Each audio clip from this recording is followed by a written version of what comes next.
ഇതിനകത്ത് ഞാൻ പറയാതെ പോയൊരു കാര്യമുണ്ട്, അത് നമുക്ക് പറയാം. ഇവനും തൽക്കാലം കമന്റ് ചെയ്ത്, ഇവൻ നീ വന്നേ വന്നേ ഇവിടെ കിടന്നോ, ഇതാണ് നിന്റെ ആള്. ഓക്കെ, സോ അയാൾ അവിടെ കിടക്കട്ടെ. ഇവിടെ ഒരു സ്പേസ് കൊടുക്കണം for the second purpose. Okay, ഞാൻ ഇങ്ങനെ ചെയ്തിട്ട് ഞാൻ റിട്ടേൺ എന്താന്ന് ഇതുവരെ പറഞ്ഞിട്ടില്ലെന്നാണ് എൻ്റെ ഒരു ഓർമ്മ. റിട്ടേൺ എന്ന് പറയുമ്പോഴത്തേക്ക് നേരത്തെ കേസിൽ ഈ ഫംഗ്ഷനകത്ത് തന്നെ ഞാൻ ഔട്ട്പുട്ട് ലോഗ് ചെയ്തിട്ടുണ്ടായിരുന്നു, അതുകൊണ്ട് തന്നെ ഇവിടെ 7 വന്നു. ഓക്കെ, രണ്ടാമത്തെ എന്ന് പറയുമ്പോഴത്തേക്ക് എനിക്ക് ഈ ഫംഗ്ഷനകത്ത് 3ഉം 4ഉം കൊടുത്തിട്ട് ആ 7 എന്ന് പറയുന്നത് എനിക്ക് എടുത്തൊരു വേരിയബിളിൽ വെക്കണം. അത് ഇതൊരു ചെറിയ കേസിലായതുകൊണ്ടാണ്. നമുക്കിപ്പോ ഒരു വലിയ കമ്പ്യൂട്ടേഷൻ ചെയ്ത ശേഷം എനിക്ക് ഫംഗ്ഷനകത്ത് കൊടുത്ത് ഞാൻ അതിനെ എന്തോ ചേഞ്ച് വരുത്തി, എന്നിട്ട് വരുന്ന റിട്ടേൺ വരുന്ന സാധനത്ത് എനിക്കൊരു വേരിയബിളിനകത്ത് വെക്കണമെങ്കിൽ നമ്മൾ എക്സ്പ്ലിസിറ്റ് ആയിട്ട് റിട്ടേൺ എന്ന് പറഞ്ഞൊരു പേര് പറയും. ഐ മീൻ ലൈക്ക് അതൊരു കീവേഡാ, റിട്ടേൺ ടോട്ടൽ എന്ന് പറയും. എന്നിട്ട് ഇവിടെ വന്നിട്ട് ഞാൻ let result equal to add number ഇങ്ങനെ കൊടുക്കും. എന്നിട്ട് ഞാനിവിടെ ലോഗ് ചെയ്യും. ഈ ലോഗ് തൽക്കാലത്തേക്ക് ഞാൻ മാറ്റാം. ഇനി നമ്മൾ ഇത് എക്സിക്യൂട്ട് ചെയ്യുകയാണെങ്കിൽ വീണ്ടും 7 തന്നെ വരും. ഇവിടെ സംഭവിക്കുന്നത് എന്താണെന്ന് വെച്ചാൽ ആഡ് നം ന്യൂവിനകത്തോട്ട് 3ഉം 4ഉം കൊടുത്തു. അപ്പൊ ഇവിടെ 3 കിട്ടി, ഇവിടെ 4 കിട്ടി.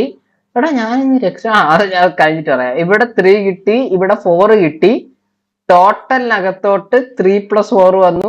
റിട്ടേൺ ടോട്ടൽ കൊടുത്തപ്പോ എവിടെ നിന്നാണ് ഈ വിളി വന്നത്? ഇവിടെ നിന്നാണ് ഇവിടെ വന്നത്. ഓക്കെ, റിട്ടേൺ ടോട്ടൽ കൊടുക്കുമ്പോഴത്തേക്ക് റിട്ടേൺ ചെയ്യും. എന്തിനെ? ടോട്ടലിനകത്ത് ഇപ്പൊ ആരായിരിക്കുന്നത്? 3ഉം 4ഉം വന്നിട്ട് ടോട്ടലിനകത്ത് ഇപ്പൊ 7 ആയിരിക്കുന്നത്. 7 റിട്ടേൺ ചെയ്യും. അപ്പൊ 7 എവിടെ കിട്ടും? റിസൾട്ടിനകത്ത് കിട്ടും. റിസൾട്ട് ഇവിടെ പ്രിന്റ് ചെയ്യും.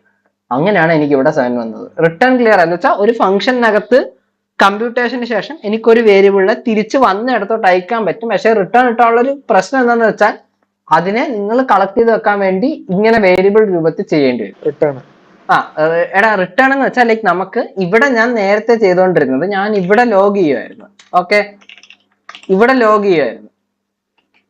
ഇവിടെ ഇപ്പൊ റിസൾട്ടിനകത്തോട്ടൊന്നും വന്നില്ല. തൽക്കാലത്തേക്ക് അത് ഞാൻ കമന്റ് ചെയ്തതാണ്.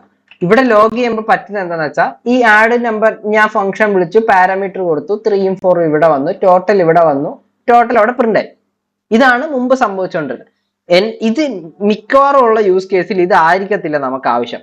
മിക്കവാറും ഉള്ള സ്ഥലങ്ങളിൽ പറ്റുന്നത് എന്താണെന്ന് വെച്ചാൽ I mean real case production കോഡിലൊക്കെ വരുന്നത് എന്താ വെച്ചാൽ നമ്മൾ റിപ്പീറ്റേറ്റീവ് ആയിട്ട് ചെയ്യുന്ന സാധനങ്ങളിനെയാണ് നമ്മൾ ഫംഗ്ഷൻ ആക്കുന്നത്. വെച്ചാൽ എപ്പോഴും ചെയ്യുന്ന സാധനങ്ങളെ പിടിച്ചൊരു ഫംഗ്ഷൻ ആക്കി അതിനൊരു ഫയലിൽ ഇട്ട് വെക്കും. എൻ്റെ ഒരു എക്സാമ്പിൾ ഉണ്ടോ?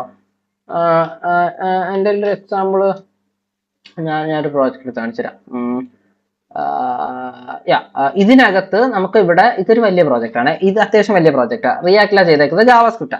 ഇതിനകത്ത് ഞങ്ങൾക്ക് സോഴ്സിനകത്ത് കോമൺ ഫങ്ഷൻസ് എന്ന് പറഞ്ഞൊരു കോഡൊന്നും നോക്കണ്ട. ഇതിനകത്ത് ഈ എഴുതി വെച്ചേക്കുന്നതൊക്കെ ആരോ ഫങ്ഷൻസാ.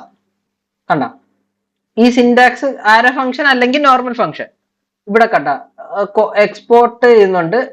ഇതിനൊരു വേരിയബിൾ ആണ്. ഇവിടെ ഫങ്ഷൻ ഒരു മിനിറ്റ്, ചെറിയ ഫങ്ഷൻ എന്തെങ്കിലും ഉണ്ടോ നോക്കട്ടെ. അതാ ഇവനൊരു ചെറിയ ഫങ്ഷൻ. ഇത് കണ്ട, ഫൈൻ മിൻറ്റിനേറ്റ് എന്ന് വെച്ചാൽ എനിക്കൊരു ഈവന്റ് ഡേറ്റ, ഞാനൊരു സെറ്റ് ഓഫ് ഡേറ്റ ഞാൻ ഇവിടെ കൊടുത്ത പോലെ ഡേറ്റ കൊടുക്കുമ്പോൾ അതിനകത്തുനിന്ന് ഏറ്റവും കുറഞ്ഞ ഡേറ്റ് തരേണ്ട ഒരു ഫംഗ്ഷൻ ആണ് ഫൈൻഡ് മിൻഡേറ്റ്. ഇതൊരു ആരോ ഫംഗ്ഷൻ. ഇവിടെ കോൺസ്റ്റന്റ് ഫംഗ്ഷൻ നെയിം ഉണ്ട്, ഇവിടെ ആരോ ഓപ്പറേറ്റർ ഉണ്ട്. അതിനകത്ത് ഞാൻ എന്തോ വലിയ കോഡ് എഴുതിയിട്ടുണ്ട്. ഈ ഒരു കോഡ് എന്ന് പറയുന്നത് ഈ ഒരു പ്രോജക്റ്റിനകത്ത് എനിക്കൊരു 10 ഇടത്ത് ഉപയോഗിക്കണം. ഓക്കെ, ഒരു 10 ഇടത്ത് ഉപയോഗിക്കണം. അങ്ങനത്തെ സാധനങ്ങളാണ് നമ്മൾ പിടിച്ച് ഫംഗ്ഷൻ ആക്കുന്നത്. അപ്പോ